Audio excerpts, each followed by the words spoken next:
बहुत कम लोग जानते हैं कि एक अद्भुत घटना में स्वयं भगवान विष्णु के साथ क्या घटा था। कहा जाता है कि एक युग में भगवान विष्णु ने असुरों के विरुद्ध हजारों वर्षों तक निरंतर युद्ध किया। युद्ध समाप्त होने के बाद उनका शरीर अत्यंत थक चुका था। विश्राम के लिए उन्होंने अपने धनुष को ही तकिया बनाया और एकांत में गहरी निद्रा में चले गए।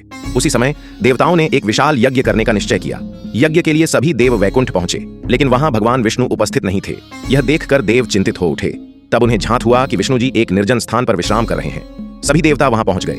विष्णु जी की गहरी नींद देखकर देव असमंजस में पड़ गए कि उन्हें जगाया कैसे जाए। तभी ब्रह्मा जी ने एक उपाय सोचा। उनकी इच्छा से दीमक वल्मीक की उत्पत्ति हुई। दीमक धीरे धीरे उस धनुष को कुतरने लगी जिस पर भगवान विष्णु का सिर टिका हुआ था। कुछ समय बाद अचानक धनुष की प्रत्यंचा टूट गई। उसके टूटते ही एक भयंकर घटना घटी। धनुष के झटके से भगवान विष्णु का सिर अलग होकर समुद्र में जा गिरा। यह दृश्य देखकर सभी देवता भय और शोक से भर गए। बिना सिर के भगवान का धड़ देखकर वे समझ नहीं पा रहे थे कि अब इस संकट से कैसे निकला जाए।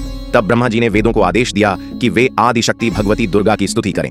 वेदों के दिव्य स्तवन से आकाश आलोकित हो उठा और मां दुर्गा प्रकट हुई। उन्होंने देवताओं को आश्वस्त करते हुए कहा, चिंता मत करो, भगवान विष्णु को हयग्रीव रूप अर्थात घोड़े का सिर प्रदान किया जाए। माता की आज्ञा मिलते ही देवगुरु बृहस्पति ने विधिपूर्वक घोड़े का सिर लाकर भगवान विष्णु के धड़ पर स्थापित किया। इस प्रकार भगवान विष्णु हयग्रीव अवतार में पुनः जागृत हुए और समस्त देवताओं की चिंता समाप्त हुई।